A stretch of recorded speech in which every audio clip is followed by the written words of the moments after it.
Hi everyone. I have Danny Etkin tonight on Sport Karate Live. How are you doing, Danny?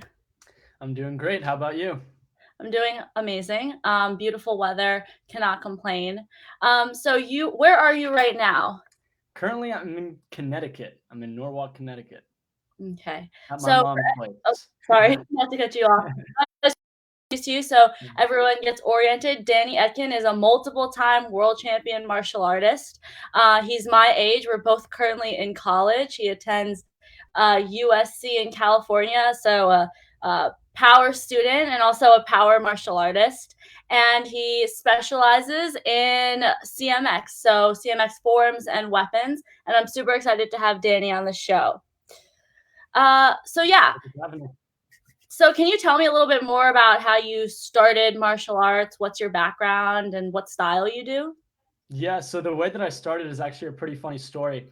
I was 4 years old and I was watching TV like a regular 4 year old, and I saw this commercial of all these kids jumping over pads. There was like a cool hip hop beat in the background. I was like, this is sick. Like I thought it was a hip hop class. So I told my mom to sign me up for the hip hop class on TV that I saw. And eventually I just kept bugging them. I kept bugging my parents. And I went, I found out it wasn't a hip hop class, it was karate class, but I fell in love with it anyways. And that was how I got into karate. That's really funny because I think that people discover the CMX and like the more creative side aspect a little bit down the road. But what drew you originally was like that, that fun, more creative aspect of karate. Yeah, definitely. And so you used to do traditional. I remember like seeing you on IFK stage, I feel like, for traditional. When did you sort of make that transition to just focus on CMX? I think it was more of a slow process. When I started competing, I think I did 9 divisions. I did everything. I did all the traditionals, creatives, fighting. The viewers would probably appreciate this. My first world title was in point fighting, believe it or not. Wow, that's actually So that should be a trivia question. What I was your know that should have been a trivia question. Not many people know that.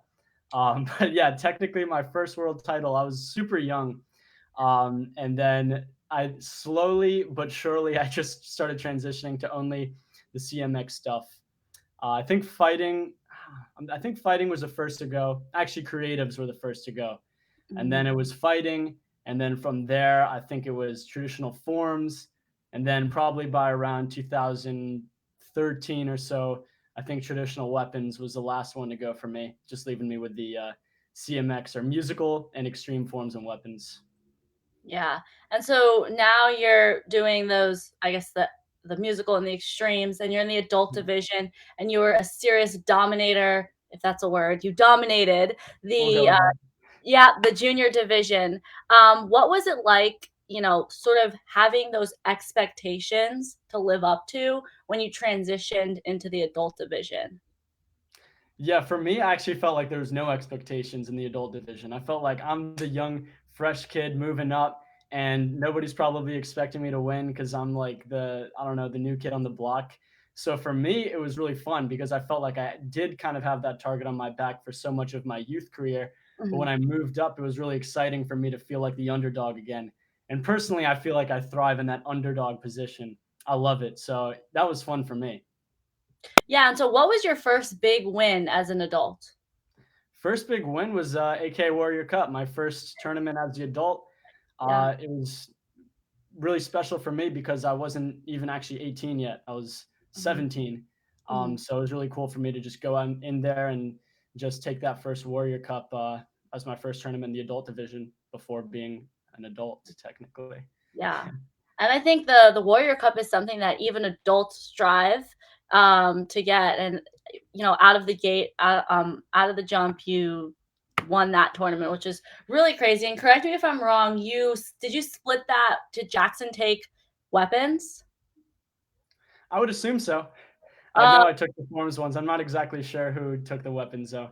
so yeah, it was because I was gonna ask you what it's like, having such serious competition against people whom you're also friends with. And Yeah, what's that like? Because you've been doing it for so long, and NASCA is one of those things that you can establish lifelong friendships with. 100%. I think that competing against my friends has been something that I've been doing since I literally started. I remember way back in the day, I'm going to name drop my friend Andrew Franklin. Maybe some of you guys remember that name. But we used to compete against each other super hard. He was like, we would go back and forth all the time. And then we were rooming at the tournaments together when we were a little kid, like best friends. And I think it's been the same. I can say that throughout all of my years, pretty much in NASCA. A lot of my top competitors have been really great friends of mine, and of course, there can be a little bit of tension. You always want to, you know, you want to keep that fighting spirit for sure. I think I don't think it's you don't want to be too like, oh, like it's okay, you took that one, like you still want to, you're still out here to compete and to do your best. But once you're out of the tournament, you go back, train harder, but it's good to be friends off the mat too. And I found that that's how you create a real good relationship. I think Mhm. when you can have that, I feel like that competitiveness is kind of bonding in a sense. To go all out against somebody, and then you kind of you create that connection on another level. I think so. Yeah. Yeah, some of my best friends throughout the years have been my competitors, actually. And so one of the favorite things that I've enjoyed watching you do is sync with Aiden. Can you tell everyone a little bit more on your decision to do that division and how that sort of flourished into like this amazing form that has so much what's the word I'm looking for? I'm blanking right now, but it's just like it fits so well. It's like a puzzle piece. Yeah, one funny thing about me and Aiden doing sync together is we've actually been doing sync together before we knew each other. We were on yeah, it sounds crazy, but it's actually true. We were on this TV show. I think I forgot what the show was. It was like some morning show, like NBC or something like that. And they did this little segment on martial arts kids. Mhm. And I think I forgot who set it up, but I don't know. Whoever was running that segment, they reached out to some martial arts people, and there was a few kids there, and me and Aiden were two of the kids. I was about, I think I was 9 years old, and I think that means that Aiden was 7 years old. So we actually had to come up with a sync routine for this, a little demo that we Yeah, did together, and we didn't even know each other's names. that's And then like a few years later, we realized that, oh, we're both competing seriously and we live pretty close to each other. And then we were like, hey, we did sync with each other when we were like little kids. And yeah, I guess from there we started training together. We didn't do sync immediately when we started training, but I believe we started 2014 mhm. with our sync career. Yes. And do you expect once competition comes back to start that up again? Has there been works of doing it in the future? No, I think we're retired, honestly. Oh, no, that's just I'll just have to live vicariously through the YouTube videos and watch. Yeah. Well, Um I think we actually, in as far as sync lifetime, I feel like we hit a pretty good life. Like, how there's dog years, like I think it's Yeah. 7 years or something. I feel Mhm. like in sync lives, we've got to be up there because I think we were competing for like 4 years, which I don't know. I feel like usually a sync team is like a couple years or so, maybe Mhm. a year. I could be wrong, but I feel like 4 years is pretty decent amount of time for a sync team. So yeah, I feel like we kind of did the things that we wanted to do. And the real reason why we stopped was actually when I went to college, because Mhm. I think what gave us that little bit of a like a little bit of a I wouldn't say competitive advantage because I know other people live close to each other too, but a big part of our training was being in person, Mhm. and we would train every weekend together, sometimes a couple times a week. And yeah, when I went to USC, which is in LA, you know, we we Yeah. figured might as well not try to do that on Skype or something, and Mhm. let's just we kind of went with our last year, my last year of high school. We knew that that was going to be our last year, so we try to leave it with a bang. Yeah. And so what does training look like, now that you're in college and you're in LA with, I'm sure, a lot of responsibilities with academics, even down to finding a spot to train in? Because I know at Duke, I just have like gym floors and not many karate schools nearby. So how do you manage that? Yeah, same here. And like I'll be honest, there have been times where I feel like my training was like a little bit behind compared to what I'm normally used to. Because I mean, I used to go train. I was so lucky actually all throughout high school and even like the end of middle school. There was a local karate school. Shout out to Excel Martial Arts. They gave me a key, and I would just go there and train like after classes were done, like almost every day, which was Mhm, like super awesome. It was just like my own, little cave. I felt like where I could just go, or my lab where I would just go mhm, and train super hard. But when I went to college, it wasn't like that at all. There wasn't even a karate school. mhm, So there was a few different things that I was doing. I would go to the dance room at my karate school. That's a big one that I did. And then there actually was an open gym about like 20 minutes away from me on some weeks. So I would go there, carpool with another tricking friend of mine. But when Corona hit, actually, I couldn't do any of that because there was like a little field that I used to trick on too, actually sometimes, and they've made you wear a mask, which is like mhm. how can Yeah, you trick with a mask on? It's like pretty annoying.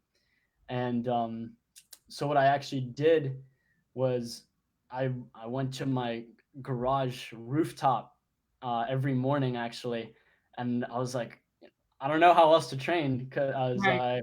yeah, there's like literally nowhere I can go. So I would just wake up in the morning before my classes, and when I was training for yeah, the beginning of this year, I would just go to the rooftop of my garage and I would just do my sections there and stuff. So it was pretty raw to be honest, but actually I Mhm. get pretty fired up by stuff like that. Uh-huh. Like, cause I don't know, I just like getting into my head and pumping myself up. And I think like, man, like who would do this right now? Just like train with their shoes on in the morning before class on the rooftop. And yeah, I always got pumped up by doing things like that. Like, I'm kind of going on a tangent here, but like holidays, like those days where I would train before school, like those times would get me the most excited. Those were my best sessions because I just like, felt really fired up by doing that stuff. So yeah, I kind of got into it.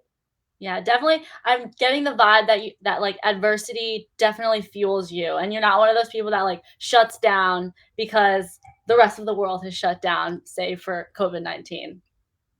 Yeah, I definitely would agree with that. I get pretty fired up, especially when I think when the situations are worst, Mhm. like that fuels me to train harder because I don't know, I just thrive on that for sure. Yeah, so that actually reminds me of at Compete Internationals and your injury. What was that injury? Was it a shoulder that it was? Yeah, so I actually tore my shoulder. I tore my labrum in my shoulder. I was doing the overall forms grand championships. And to be honest, I still don't know exactly where my shoulder came out. It was at some point in the first tricking Mhm, combo.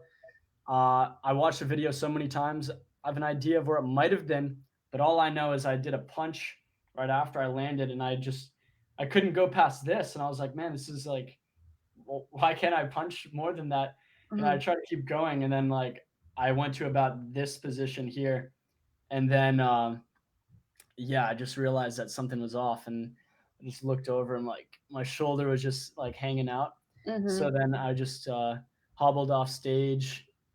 I sat down, and then I uh, I was. I mean, at the time, I didn't feel like I was lucky, but I kind of was lucky because there was actually somebody in the audience that was a doctor, and he Uh-huh. was like, "All right, like if you want me to, I can just like yank it back in." And yeah, sorry for this like gruesome story, by the way, guys. No, I Uh, guess it's honestly the reality of martial arts, and, yeah, sometimes it is. Sometimes it is. Sadly, but yeah, I felt like over the years I've been pretty lucky with my injuries. I haven't gotten too many bad ones, so yeah, that was the first one that was like, okay, this is actually a real injury. Mhm. But I'm glad that the guy like put it back into place because they say that the longer it stays out, the worse or the longer the recovery time or like the worse it is, something like that. Yeah. So I know it's good to bring it back in fast. And what did the recovery look like for you? Because I remember you were still recovering at the Hyper Pro camp. Yeah. And how and when do you know you say, okay, it's time for me to throw this. Like I'm feeling good about this before you hurt yourself even more. Yeah, I mean, for me, I pretty much just listen to the doctors or the physical therapist. Mhm. Yeah. Yeah, I don't know. I know a lot of people don't do that, but for me, I was like, you know what? I'm just gonna not do it because I mean, through being in this sport for so long, I Mhm. always hear everybody say, "Oh yeah, like the doctors don't know how fast you can recover and stuff like that." And then I see them like do the same thing like a year later and like blow out their knee or whatever. Mhm. And I had a good friend of mine actually who's gotten a lot of injuries, and his advice to me was just never stop doing PT, like ever, Mhm. because if you don't stop, then you're gonna make sure that you're strong. So yeah, I was really careful. I didn't want to happen again. I didn't want to make sure that I kind of fell backwards, at least, even if it was slow, might as well just keep moving forward rather than, risking injuring it again. So I Mhm. did listen to my physical therapist for the most part. But that hyper camp was actually a pretty big turning point for me because I did a few kicks for the first time ever. I did my first B twist I there. remember that. Yeah. Yeah, I think you might have even filmed that one. So I was really excited about that. Um, so yeah, that was kind of the comeback with that. Yeah, that's really refreshing because, I do also encounter a lot of people who sort of take the PT or their doctor's advice kind of loosely, Mhm. and then it just sort of prolongs the entire recovery period. And it seems like you have sort of transitioned back almost to 100%. Is that right? Or even better? Pretty much. Yeah, I would say pretty much. I mean, I think this shoulder, my left shoulder, might be a little bit more flexible right now, but Mhm. in general, I have no pain with the right shoulder. Yeah. So, my last question for you is you've been to so many tournaments, you've been to each tournament multiple times and have so much experience, not just in the United States, but also on other circuits like at the Irish Open and other ones in other countries. What would you Mhm. say that your favorite experience as a competitor was? And then that's one question. And then what was your favorite win all time? Mm, my favorite experience. I don't know. That one's so hard because I feel like for me, it's always been like what's the next goal?